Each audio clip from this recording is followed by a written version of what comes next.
Je vais vous faire une confidence. Tu peux me raconter tout ce que tu voudras. C'est merveilleux d'entendre parler comme ça. Et vous avez fait comment pour entrer dans le cinéma? C'est quoi? C'est intime? C'est privé? C'est personnel? Écoute, laisse-moi parler tout de même. On est du verbe naître, on est comédien. Au cinéma, c'est comme ça et pas autrement. Un fauteuil pour deux sur Séance Radio. C'est parti pour un fauteuil pour deux et ce mercredi, comme chaque mercredi, je vous choisis un film qui m'a marqué. Et alors, ce mercredi, c'est un film engagé, ça s'appelle En 1000 morceaux de Véronique Mériadec avec Clémentine Célarié et Serge Riaboukine. C'est un huis clos, dur et bouleversant, entre une mère et l'assassin de son fils. 25 ans plus tard, il s'explique. J'ai cru que vous vouliez que je vienne pour me zigouiller. C'est vous que je veux entendre, monsieur Gauffert. Vous.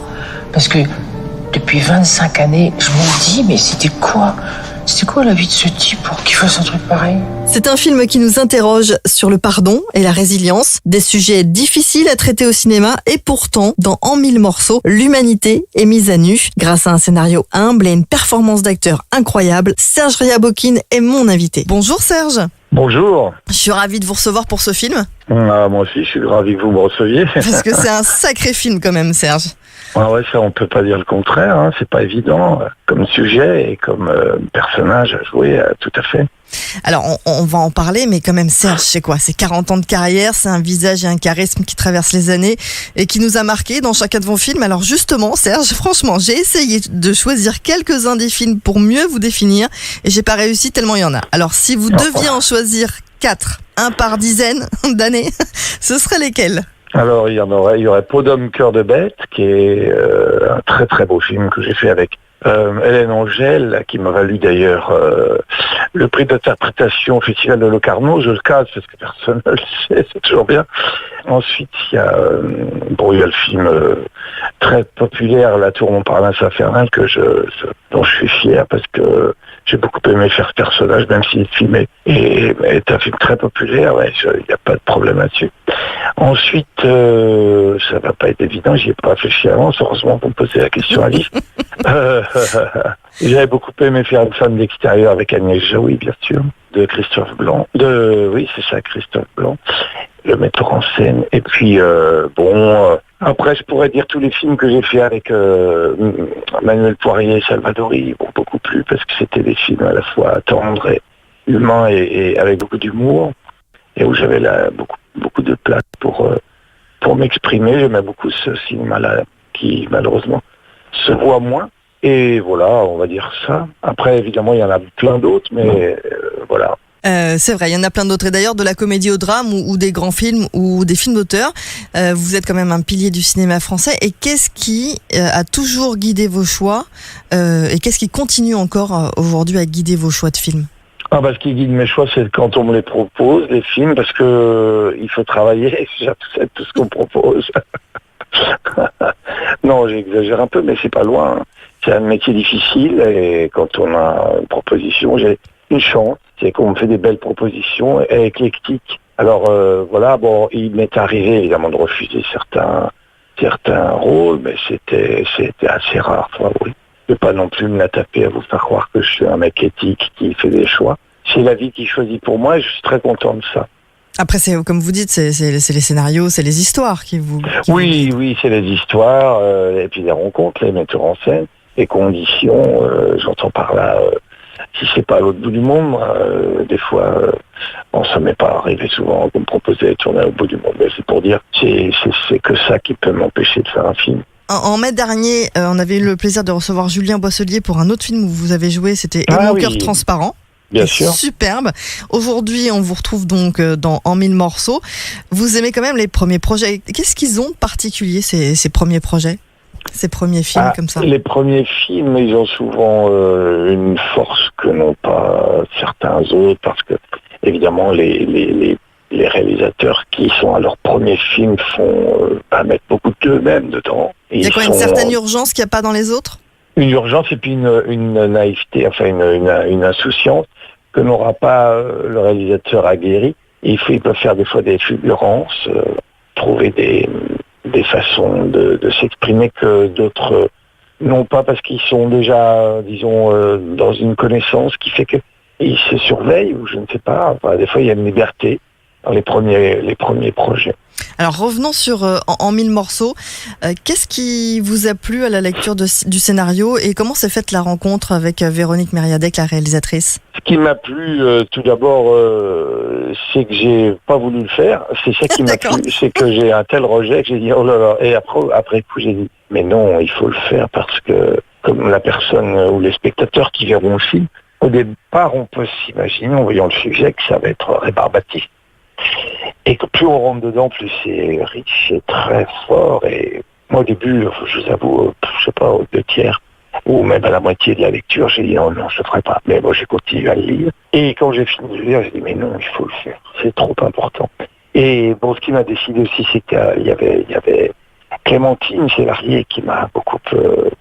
ça fait longtemps qu'on voulait travailler ensemble, là, donc ça m'a... Vous n'aviez jamais encore travaillé ensemble? Vous étiez déjà rencontrés? On avait un projet, oui, on se connaissait, on s'appréciait beaucoup. Et ce qui est toujours le cas, d'ailleurs, je parle au passé, mais on s'apprécie encore plus depuis. Mais disons, nous avions un projet il y a très longtemps qui s'est pas fait. Et puis là, c'était l'occasion. Mais bon, évidemment, c'était pas la seule raison pour faire le film, mais ça m'a aidé aussi. Et ainsi qu'elle, si je comprends bien. Enfin, d'après ce qui est dit à la presse, parce qu'évidemment, on peut pas toujours croire les acteurs. Hein. Des fois, ils sont... Je fais un humour extraordinaire, vous avez remarqué. Alors donc, voilà... Non mais c'est beau parce que du coup vous aviez quand même il y a quelques années ce projet de travailler ensemble. Oui. La vie a rattrapé chacun de vous avec d'autres projets et du coup aujourd'hui vous êtes là. Ah oui. C'est Véronique qui est venue directement vous chercher tous les deux? Je ne sais plus à vrai dire, mais enfin c'est Véronique qui avait déjà, je crois, Clémentine. Véronique me l'a envoyé directement, oui, elle m'a contacté directement, ça a passé par mon agence, si je ne m'abuse. Et puis voilà, ça s'est fait comme ça. Alors c'est un huis clos, c'est difficile quand même, le travail justement, la concentration, ça demande une plus grosse énergie quand on est que deux et qu'on sait que voilà, le film ne tient que sur vous deux quoi. Ah ouais, je vous avoue que j'ai fait un film où j'étais seul, oui, dans aussi. un huis clos, donc... Maintenant, plus rien ne me fait peur. C'était quelque chose d'extraordinaire, un film roumain, très beau film d'ailleurs, Cornel Georgita, où j'étais seul, enfermé dans un hôtel en ruine, un promoteur qui voulait récupérer des ruines d'hôtels de terme. Enfin moi je vais pas vous raconter toute cette histoire, mais c'est pour dire qu'après cette aventure, j'ai dit bon bah maintenant un huis clos à deux c'est parfait, c'est confort, je vais avoir la moitié du trajet. Mais c'est vrai que on se dit toujours comment je vais faire. Mais quand on a fait du théâtre déjà, ce qui est mon cas, on est habitué à ce qu'on puisse avoir des grandes partitions comme ça sur scène. Et oui, parce qu'en fait c'est vrai que le film, on pourrait très bien l'imaginer sur scène. Une pièce de théâtre, tout à fait. Alors c'est rébarbatif pour le spectateur, il va se dire qu'est-ce que je vais aller faire, voir du théâtre filmé, ça m'intéresse pas. Et il est évident que dans ce film-là, il se passe des choses que elle a réussi à mettre en scène, à faire un découpage qui nous amène dans la vie de ces deux protagonistes quand même. Et qui nous pose de plus en plus de questions au fur et à mesure où on avance dans le film. On ne sait plus où se placer en fait. C'est vrai, parce qu'il y a la frontière entre le bien et le mal et le bien-être chez nous, mais quand on rentre dans le film, on ne sait plus trop. C'est pas tellement le bien et le mal qui se déplace, mais c'est notre jugement qui se déplace parce qu'on pense mal très facilement. Dans la vie, on juge très vite et on se rend compte avec ce film que le jugement, il est pas facile à porter et que des fois, il faut ouvrir son esprit avant de condamner ou de juger les autres. Et ça, c'est en cela que ce film est très, très salvateur, on va dire. Comment vous avez travaillé avec Véronique? On a travaillé en amont, on a répété, bien sûr, puisque on parle de théâtre, mais évidemment, comme on a surtout tourné très vite, il fallait que nous ayons déjà préparé en amont. On a fait des lectures, des mises en place. Mais ensuite, bien évidemment, sur le plateau, tout change. C'est ça que j'aime dans le cinéma, même si on prépare tout. On est toujours surpris par les situations. Il va falloir changer ça pour des raisons X, Y, et ça c'est merveilleux. Donc on improvise toujours, même à travers ce qu'on a travaillé. Et là, c'est là où c'est confortable, c'est qu'on a déjà travaillé. Alors là, on peut se permettre d'improviser encore mieux. Et de se laisser surprendre aussi par son partenaire? Ah oui, mais quand je dis improviser, c'est pas inventer du texte, c'est se réapproprier les émotions, les transformer à travers le texte. Il nous est arrivé de le changer, bien sûr. Des fois, on a des fulgurances.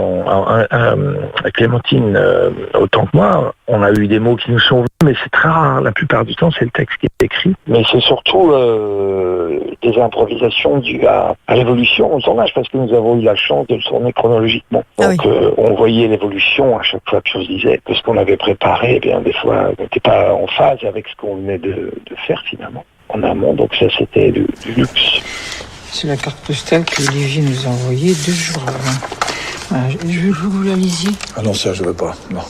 Ça, vous pouvez pas m'obliger. Hein. Moi, je veux. Non. Moi, je veux. Non, vous pouvez pas m'obliger. S'il vous plaît. Si je relis ça, c'est comme si je le revoyais encore une fois. Et comme si c'est pire que les lettres, ça. C'est pire que les lettres.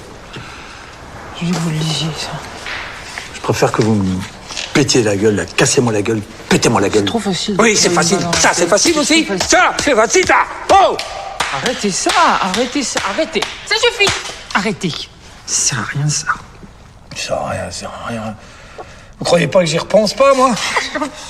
Moi, ce qui m'a marqué, c'est que voilà, on est avec vous en fait. On est dans une vraie histoire. On n'est pas juste entre 2 personnages, ni la caméra qui est sur l'un ou l'autre. Enfin, on essaie de comprendre en fait. Chaque personnage a son pour et son contre en fait. Tout à fait. C'est très complexe et c'est très beau. Il y a un très beau travail tous les deux, une très belle osmose. J'imagine que ça a dû être dur à certains moments quand la réalisatrice dit couper, vous êtes à fond dans une scène, vous revenez à la réalité.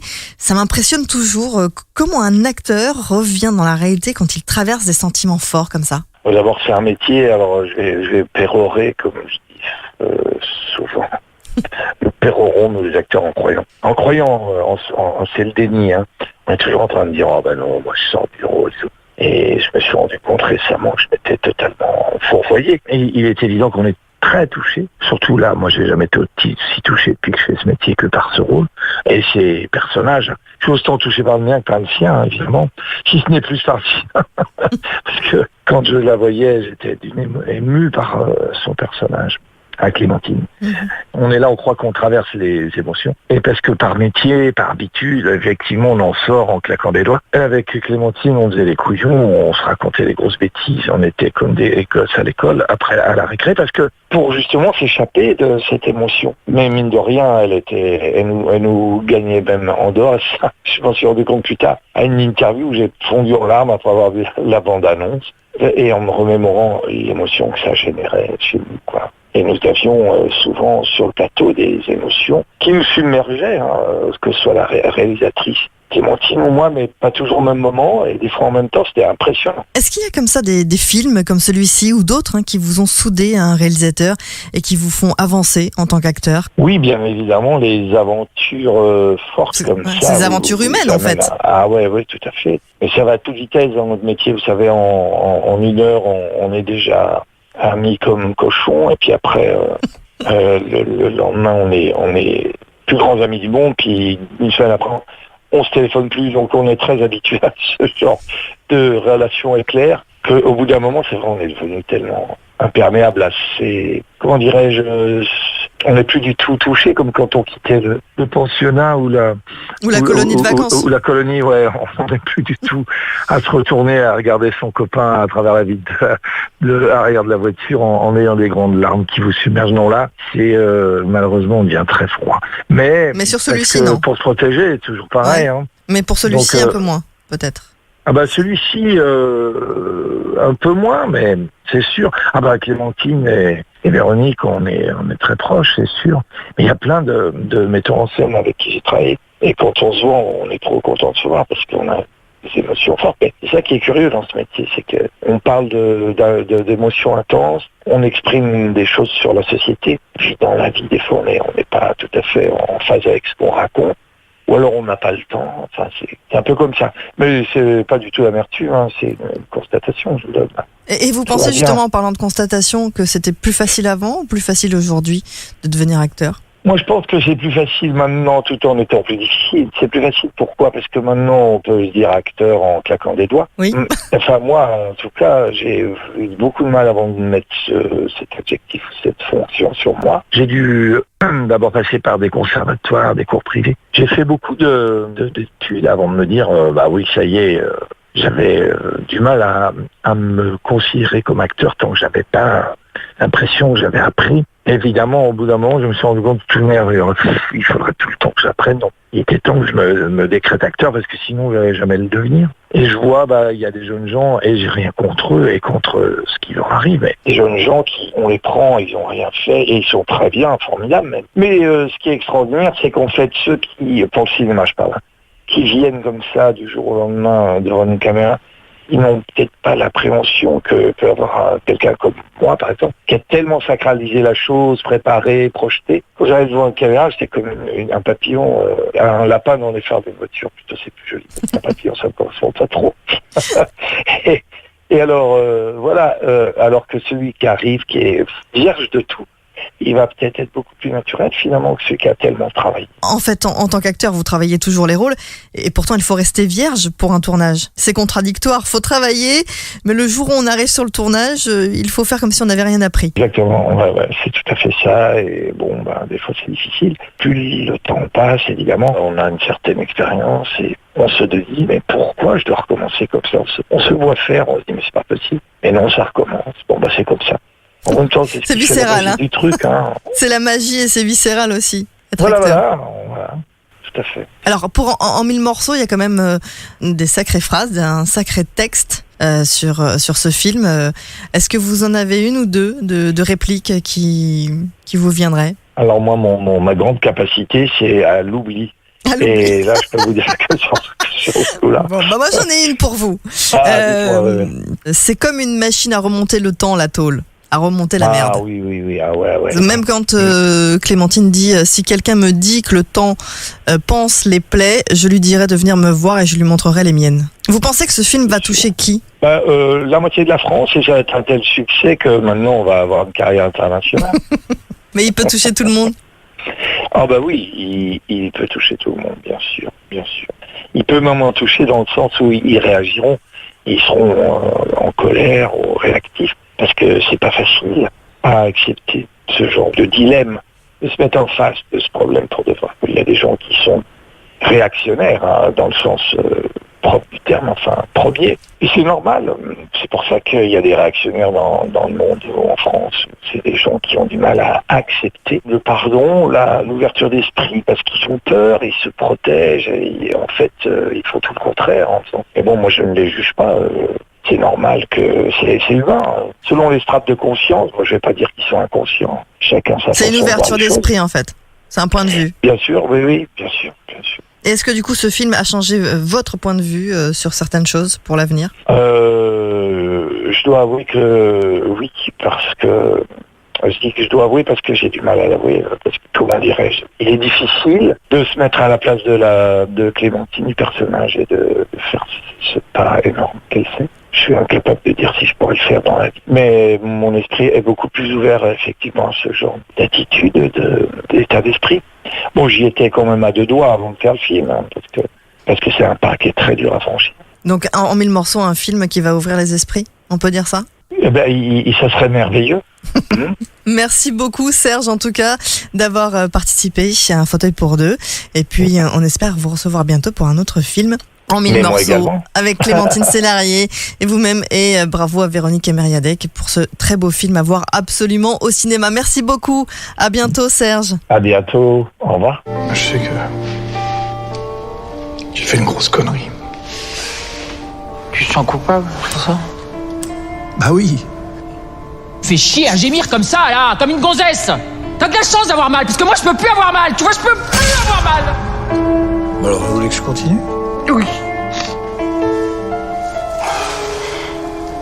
Mais qu'est-ce qui me prouve que c'est pas des conneries tout ce que vous dites?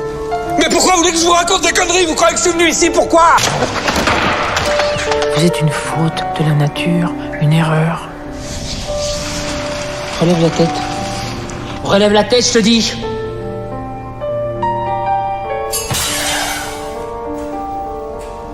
C'est quoi ce truc-là? Non. Et puis, y'a quoi là-dedans? Dites-le moi. Pourquoi je voulais qu'on se rencontre là? Y'a quoi là-dedans? Y'a quoi là? Y'a rien. Moi aussi j'aurais pu devenir un monstre. Hein? Un monstre? Un fauteuil pour deux sur Séance Radio.